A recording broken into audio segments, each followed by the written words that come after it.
Bismillahirrahmanirrahim.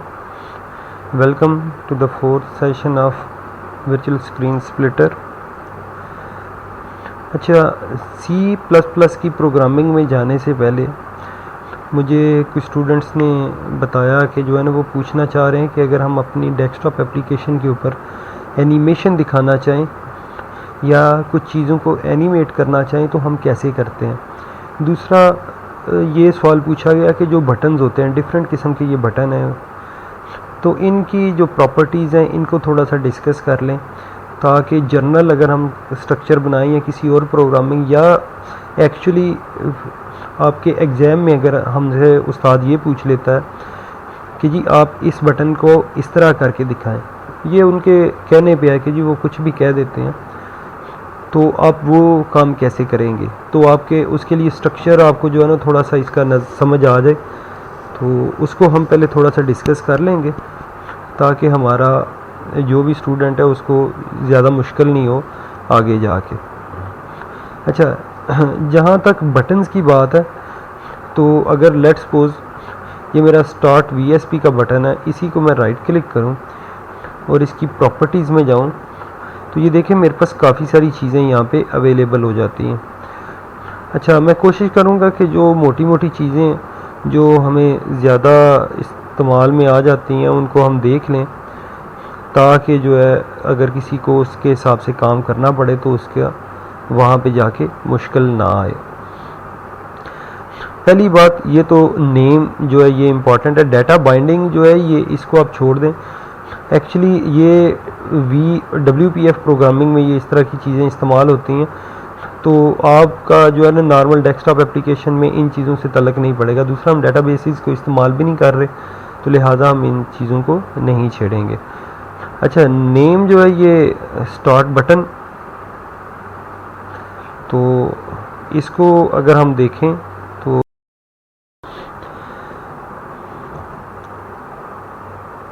अच्छा जी, यहाँ पे जो हमारी इम्पॉर्टेंट एक चीज़ आती है वो आती है जी इस बटन के हिसाब से एंकर। एंकर अगर आप इसको ड्रॉप करें तो ये देखें आपके पास ये कुछ लाइनें नज़र आ रही हैं और बीच में एक बॉक्स बना हुआ है। ये आपको बताता है कि आपका जो भी इंफॉर्मेशन है या जो भी आपने सेटिंग करनी है, अपनी एक लोकेशन आपने बटन की सेट कर ली, तो अगर आप इसको मैक्सिमाइज़ करें तो क्या ये लेफ़्ट के हिसाब से उसी जगह पे मौजूद रहे, टॉप के हिसाब से उसी जगह पे मौजूद रहे, या जिस साइड से आप इसको रखना चाहते हैं उस हिसाब से। अभी देखेंगे जो स्टार्ट VSP है इसका लेफ़्ट और टॉप जो है ये दोनों इसको सिलेक्टेड है। मैं इसके नीचे वाला भी अगर सेलेक्ट कर लूँ तो ये यहाँ पे इस हिसाब से अपनी जगह पे अपने आप को सेट कर लेगा। लेकिन अगर मैं इसको यहाँ पे नीचे वाले को ख़त्म करता हूँ और मैं इसको प्ले करके देखता हूँ और मैं भी इसको मैक्सिमाइज़ करता हूँ, तो ये देखें इसका टॉप और लेफ़्ट इन दोनों के हिसाब से इसकी पोजीशन बिल्कुल ओके रही है, इस पर कोई चेंज नहीं आया। अभी मैं इसका जो एंकर इसी को चेंज करता हूँ और इसको राइट बॉटम और राइट साइड पे जो है ये दोनों पे मैं कर देता हूँ, बाकियों पे ख़त्म कर देता हूँ। अभी मैं जब इसको प्ले करता हूँ और मैं इसको जब मैक्सिमाइज़ करता हूँ तो ये देखें इसमें अभी इसका जो है एंकर का ये दूसरे हिसाब से सेट हुआ है। ये होता है कि आप अपनी लोकेशन को, बटन को किस जगह पे सेट करना चाह रहे होते हैं। ठीक है जी। अच्छा, उसके बाद आ गया ऑटो एलिप्सिस, इसको भी छोड़ दें। बैक कलर अगर आपने इसको चेंज करना है, आप अपने बटन का कलर कोई और रखना चाहते हैं तो ये देखें यहाँ से हम इसको चेंज कर सकते हैं। अगर आप इसकी जगह पे कोई इमेज देना चाहते हैं, तो लेट्स सपोज मेरी ये वाली इमेज थी, मैं इसको यहाँ पे दिखाना चाहता हूँ, तो बैकग्राउंड में मेरी वहाँ पे नज़र आना शुरू हो जाएगी। लेकिन ये बहुत बड़ी इमेज है, इस वजह से वहाँ पे वो आ रही। यहाँ पे नॉर्मली छोटे मोटे आइकन जो है वो यूज़ किए जाते हैं, जैसा कि जो है आपने कोई प्लेयर हो, ऑडियो प्लेयर हो और उसके वहाँ पे एक एरो का निशान बना होता है जो बता रहा होता है कि जी ये प्ले का बटन है, तो इस तरह की जो चीज़ें हैं वो यहाँ पे आती हैं। उसके बाद ये जर्नल इसके जो है फ़ॉन्ट हो गया, जनरेट मेंबर हो गया, इसको बताने की ज़रूरत नहीं है। अगर इसको एज ए इमेज आप शो कराना चाहें तो यहाँ पे कर देंगे। अगर आप इसको अलाइन, जो इसकी इमेज है उसको अलाइन करना चाहते हैं, और वो बाकी यहाँ पे जो है इसके लोकेशन आ रही होती है जो कि पिक्सल्स में होती है। मार्जिन कि आपका जो है टॉप लेफ़्ट राइट ये कितना इसका गैप होना चाहिए, मैक्सिमम साइज़ कितना है, मिनिमम साइज़ कितना है, ये सारी चीज़ें यहाँ पे इसके हिसाब से आ जाती हैं। अच्छा, बाज़ का हमें ऐसा होता है, ये तो बटन की प्रॉपर्टीज़ थी ना। अगर आप इस बटन के ऊपर कुछ वर्डिंग दिखाना चाहते हैं, कोई अपना मैसेज दिखाना चाहते हैं, तो आप यहाँ पे उसको लिख देंगे तो वो यहाँ पे आ जाएगी। अगर आप इसको रन टाइम के ऊपर दिखाना चाहते हैं, बंद करना चाहते हैं, तो यहाँ पे देखें इसकी विजिबिलिटी मैंने फॉल्स की है, तो ये वहाँ पे बटन नज़र ही नहीं आ रहा होगा। ये ऐसी सूरत में होता है कि अगर आप कोई रन टाइम पे ऐसा चाहते हैं कि जी पहले यूज़र ये वाला बटन प्रेस करे, उसके बाद नेक्स्ट बटन अवेलेबल हो, ना कि वो नेक्स्ट वाले को कहे तो उसका प्री रेक्विजिट पहले वाला था तो वो चल ना सके। ऐसे केसेस में जो है हम इसको यहाँ पे दिखा देते हैं। अगर आप अपना कर्सर जो है उसको चेंज करना चाहते हैं यहाँ पे, तो वेट कर्सर आप दिखाना चाहते हैं कि जी कोई खास काम है जितनी देर के लिए, तो वहाँ पे वो सर्कल आ जाए जो वेटिंग का निशान होता है। तो इस तरह की चीज़ें जो इसमें इंपॉर्टेंट चीज़ है, ये तो जनरल प्रॉपर्टीज़ हैं। इसके साथ होता है इसके इवेंट हैंडलर कि कौन से इवेंट के ऊपर आपने क्या काम करना है। लेट्स सपोज अगर आप इस बटन के ऊपर क्लिक करें तो क्या फंक्शन कॉल होना चाहिए वो आप यहाँ पे कर सकते हैं। इसके साथ auto size change, back colour change, ये बेशुमार चीज़ें आप इनमें से देख लें। आप जिस भी चीज़ को यहाँ पे करेंगे और यहाँ पे जो आप लिखेंगे उस हिसाब से वो आपका हो जाएगा। फॉर एग्जांपल यहाँ पे एक है जी इंटर का बटन है, इंटर बना हुआ है, इसके ऊपर हम यहाँ पे क्लिक करते हैं और ये देखें डबल क्लिक किया तो यहाँ पे स्टार्ट बटन इंटर के जाए, बटन स्टार्ट बटन के ऊपर इंटर हो तो ये यहाँ पे लेट्स सपोज मैं चाहता हूँ जी कि यहाँ पे मैं एक मैसेज शो कराना चाहता हूँ, मैसेज बॉक्स डॉट शो, और इसमें मैं अभी इसमें काफ़ी सारे ओवरलोडेड फंक्शंस हैं, आप देख लें 21 ओवरलोडेड फंक्शंस हैं, लेकिन हम इसमें से जो थर्ड वन है उसको यूज़ करेंगे कि जी आप टेक्स्ट क्या दिखाना चाहते हैं जी। यू एंटर्ड स्टार्ट बटन, ये हम मैसेज दिखाना चाहते हैं। उसके बाद कैप्शन के इसकी हेडिंग पे क्या आना चाहिए, तो मैं इसको दिखाना चाहता हूँ इन्फो, कि जो उसकी मैसेज बॉक्स के ऊपर हेडिंग होगी वो क्या नज़र आ रही होगी। इसको हम ओके करते हैं और हम इसको स्टार्ट करते हैं और देखें जो ही हमारा जो यहाँ पे इस बटन पे हम आए और यहाँ पे हमने इंटर किया या यहाँ पे क्लिक किया तो ये देखें उसको उसने फ़ौरन देख लिया कि जी यू एंटर्ड स्टार्ट बटन, और इसके साथ ही ये वाला फंक्शन जो है इसका एग्जीक्यूट कर गया। इस तरह बेशुमार किस्म के मैसेजेस वगैरह दिखा सकते हैं या कुछ इवेंट्स के ऊपर। यहाँ पे एक नई चीज़ भी आपको पता चली कि मैसेज डॉट शो जो है वो कैसे करते हैं। अच्छा, जहाँ तक बात है एनिमेशन की, एनिमेशन इज़ समथिंग लाइक कि आप कुछ चीज़ें चेंज हो रही होती हैं और आप उनका चेंज दिखाना चाहते हैं। फॉर एग्ज़ाम्पल टूल बॉक्स में एक बड़ी मशहूर किस्म की एनिमेशन होती है जिसको हम प्रोग्रेस बार कहते हैं। ये प्रोग्रेस बार हम यहाँ पे इसको जो ही यहाँ पे लेके आते हैं तो इसकी क्या प्रॉपर्टी होती है, क्या अगर मैंने प्रोग्रेस बार यहाँ पे रख दी और मैंने इसको प्ले किया तो ये यहाँ पे एनिमेट होना शुरू हो जाएगी? नहीं, ऐसा बिल्कुल नहीं होता। इसको एनिमेट करने के लिए हम इसकी पहली तो बात यह है कि इसकी थोड़ी सी प्रॉपर्टी होती है कि लेट्स सपोज कि ये जब एनिमेट होगी तो इसका 4 कलर क्या होगा। मैं चाह रहा हूँ कि ये ब्लू कलर में एनिमेट हो। इसके साथ इसकी वैल्यू होती है, आप इसकी वैल्यू चेंज करते जाते हैं और उस हिसाब से जो है इसके अंदर जो है वो नज़र आना शुरू हो जाता है कि कितने % ये फिल हुई है। तो आप कोई भी काम जिसकी आप परसेंटेज दिखाना चाह रहे हैं उसकी आप वैल्यू परसेंटेज वहाँ से देखते जाते हैं और यहाँ पे सेट करते जाते हैं, और with the passage of time आप इसको अपडेट भी करते हैं। क्योंकि अगर आप इसको अपडेट नहीं करेंगे तो डेफिनेटली क्या प्रॉब्लम आपको आएगा कि ये आपकी चीज़ बड़ी स्लो मूविंग जो है वो, यानी कि एक मरतबा आपने वैल्यू सेट की, ये जिस तरह मैंने 10 कर दी, नेक्स्ट टाइम आपकी वैल्यू तो चेंज हो गई है लेकिन आप इसको अपडेट नहीं करेंगे तो ये आपको मूव नहीं करती हुई दिखाएगी। तो हम फॉर एग्जांपल इसको एनिमेट कराना चाहते हैं, तो यहाँ पे पहले तो हमने देख लिया कि इसका जी वेरिएबल नेम क्या है, क्योंकि हमने इसकी वैल्यू सेट करनी है। इसके साथ ही हम एक ऑब्जेक्ट इसमें लगाएंगे जो कि टाइमर का। अच्छा जी, टाइमर का ऑब्जेक्ट क्या करता है जी कि ये टाइमर है, इसको हमने यहाँ पे प्लेस किया तो ये यहाँ पे नीचे आ जाता है। पहले तो इसका वेरिएबल नेम कि जब भी आपने इसको किस नाम से एक्सेस करना है, उसके साथ क्या ये अनेबल है। जब ये अनेबल होगा तो इसका जो इंटरवल है, ये जो भी आप यहाँ पे लिखेंगे उतने मिली सेकेंड बाद, ये अब 100 लिखा हुआ है यानी कि 1 सेकंड में 10 मरतबा ये एक इवेंट फायर करेगा और उस इवेंट के ऊपर आप मुख्तलिफ किस्म के अपने काम कर सकते हैं। लेट्स सपोज मैं अपना इस इंटरवल को करता हूँ जी, लेट्स सपोज 10 सेकंड कर देता हूँ, यानी कि 10,000 millisecond is equal to 10 second. इसको ओके किया और साथ में इसी टाइमर को अगर मैं डबल क्लिक करूं तो ये इसकी टाइमर टिक का फंक्शन, यानी कि जब ये 10 सेकंड गुजरेंगे तो उसके बाद ये टाइमर जो है कुछ काम करेगा। तो मैं यहाँ पे क्या करता हूँ जी कि अब मैं अपनी जो मेरी प्रोग्रेस बार है इसकी डॉट वैल्यू इसको मैं करता हूँ प्लस प्लस, यानी कि इसमें एक इजाफा कर देता हूँ हर 10 सेकंड बाद। और देखें जब मैं इसको चलाऊंगा, बल्कि इसको हम कम करते हैं, इसको 1 सेकंड पे लेके आते हैं ताकि आपको नज़र आना शुरू हो, क्योंकि 10 सेकंड तो फिर काफ़ी ज़्यादा टाइम हो जाएगा, मकसद आपको समझाना है।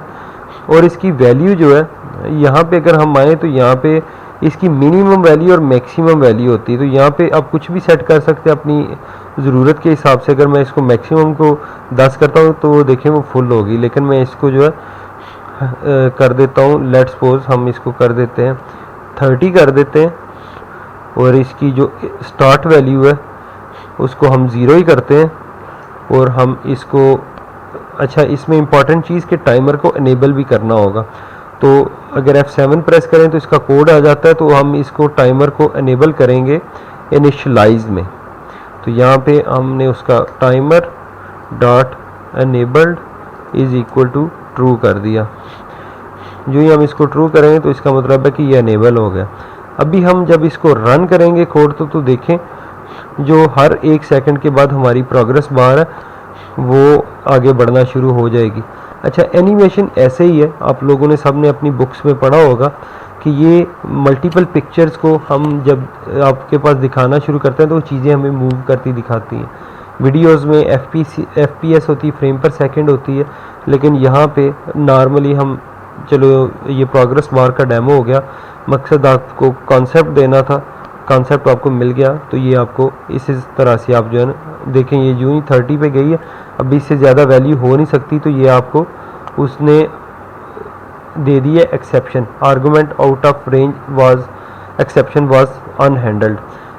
अच्छा, प्रोग्रामिंग में देखें आप जब आगे ग्रो करेंगे तो डेफिनेटली आप भी नई नई चीज़ें सीखेंगे, लेकिन 2 चीज़ें बहुत इम्पॉर्टेंट है किसी भी लैंग्वेज को सीखने के लिए, कोडिंग करने के लिए। द फर्स्ट वन, आपको डीबगिंग आनी चाहिए कि अगर आपका कोड किसी जगह पे उसमें एरर है तो आपको कोड क्रैश करे, आप वो उसकी क्रैश रिपोर्ट देखें तो आपको पता चल जाए कि ये कोड क्रैश क्यों हुआ है। मोस्ट इम्पॉर्टेंट चीज़, अगर आपको इस चीज़ का नहीं पता चलता तो आप पूरा दिन लगे रहेंगे, आपको ये नहीं पता चल सकेगा कि हाँ इस लाइन का मकसद क्या था, हमें जो हमारा IDE है या कंपाइलर है उसने एरर जनरेट किया, ये किस वजह से आ रहा है। आप पूरा कोड जगह जगह से देख रहे होंगे लेकिन आपको मुश्किल आ रही होगी। दूसरी बात, आपको डॉक्यूमेंटेशन कंसल्ट करनी आनी चाहिए। जैसा कि थोड़ी देर पहले भी बात हुई थी ये हमारे 3rd सेशन में कि मैंने आपको फंक्शंस बताए थे जो कि MSDN के फंक्शन थे। उनमें से जो मोस्ट इम्पॉर्टेंट हमारा फंक्शन जिसके ऊपर हमने किया था वो था Windows set window hook example, set Windows hook EXE। तो ये आपका अगर फंक्शन है तो इसमें MSDN, ये डॉक्यूमेंटेशन है, हमने खोली माइक्रोसॉफ्ट डॉक्यूमेंटेशन नेटवर्क, और इसमें उसने हमें बताया कि जी ये आपका कैसे कैसे यूज़ होता है। तो आप अगर इसका सिग्नेचर देख के आपको समझ आ जाती है कि हाँ इस फंक्शन को मैं देखूंगा तो ये क्या करेगा, और आप इसकी डेफिनेशन पढ़ते हैं और आपको पता चल जाता है कि हाँ मैंने इस फंक्शन को यूज़ करना है, मैं कैसे करूँगा, तो डेफिनेटली आप अपनी प्रोग्रामिंग कर सकते हैं।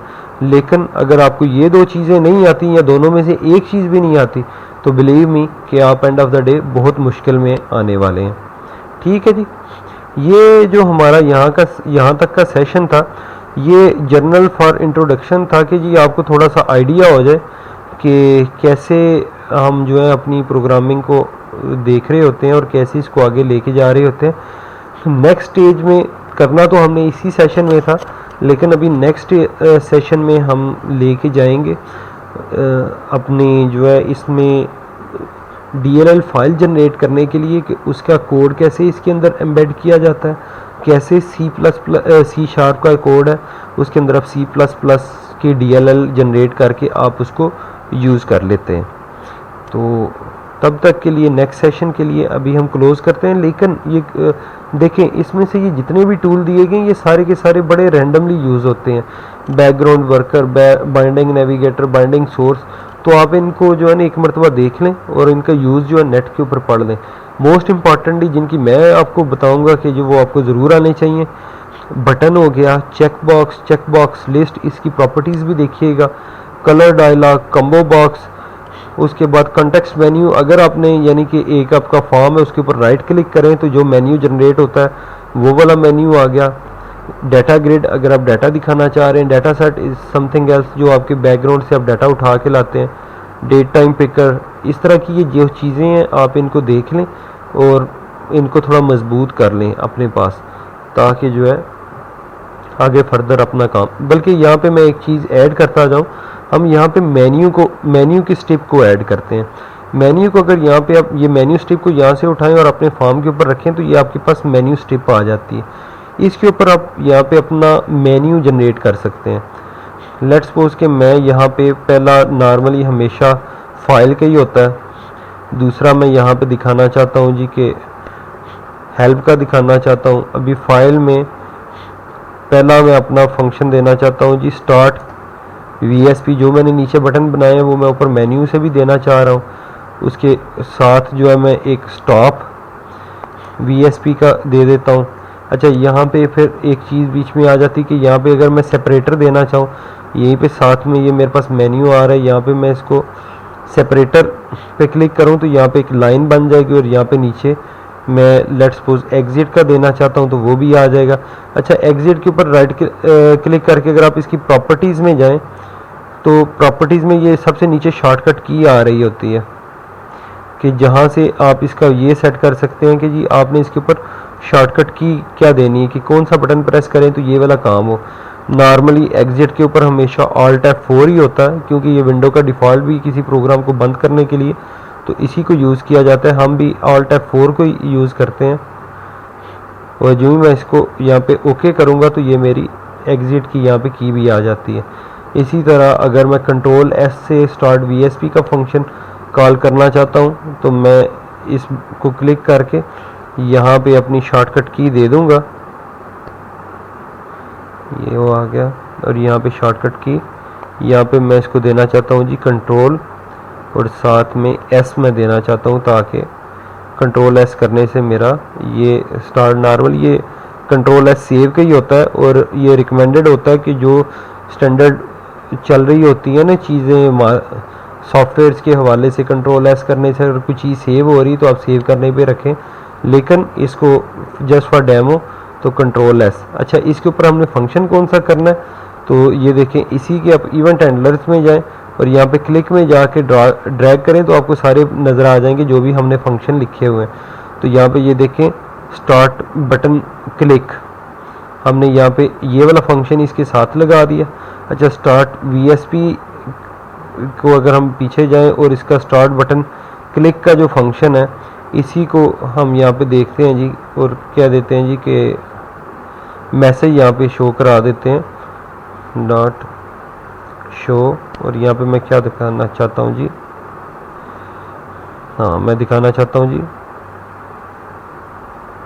कंट्रोल S वाज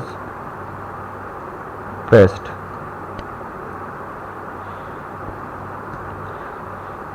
सिंपल इतना मैसेज मैं दिखाना चाह रहा हूँ। यहाँ पे आके वो जो हमारा इंटर वाला था उसको हम यहाँ पे ख़त्म कर देते हैं, हमें फर्दर इसकी ज़रूरत नहीं है।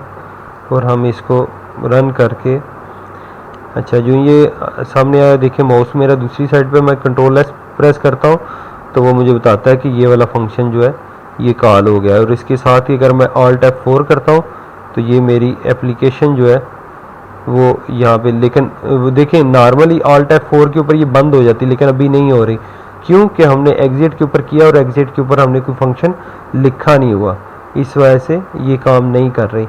लेकिन अगर मैं यहाँ पे फाइल में जाके एग्जिट को डबल क्लिक करता हूँ तो ये आ जाता है जी कि वहाँ पे क्लिक किया गया। तो मैं कहता हूँ दिस डॉट क्लोज, ये मेरा फंक्शन है जो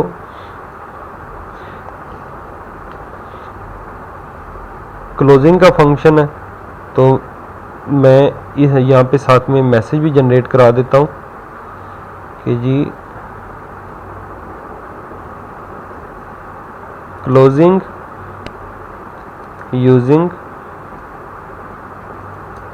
ऑल्ट F4।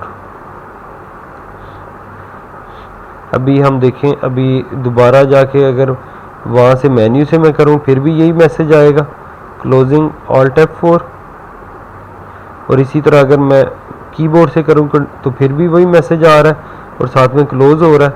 लेकिन अगर मैं यहाँ से जाके बंद करता हूँ तो ये नॉर्मली क्लोज हो जाता है। तो देखें वहाँ से जब मैंने अपर कॉर्नर वहाँ से जो क्रॉस का बटन है उसको क्लिक किया तो ये जो है इस फंक्शन की बजाय डायरेक्ट क्लोज हो गया।